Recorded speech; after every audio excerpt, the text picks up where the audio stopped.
Hindi naman siguro na-hack ang Instagram account ng aktor nang i-post niya ang kanyang sobrang taas na sugar level, dahilan para paalalahanan niya ang lahat na magpa-check up agad.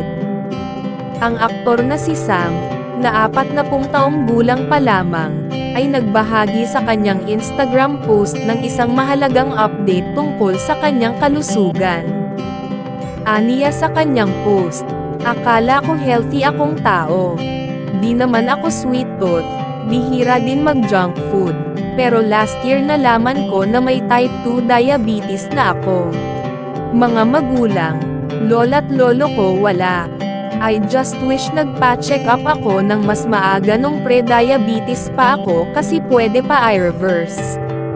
Payo ko, don't ignore the symptoms.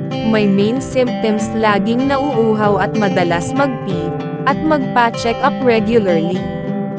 Nagulat ang kanyang mga followers nang ipakita ni Sam ang kanyang sugar level na umabot sa 525 mg per deciliter, na itinuturing na isang critical na blood sugar level.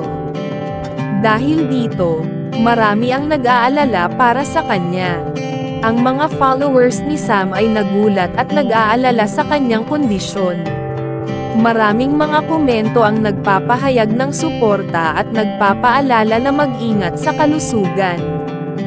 Ang post ni Sam ay nagbigay diin sa kahalagahan ng regular na check-up at agad na aksyon sa mga sintomas ng diabetes.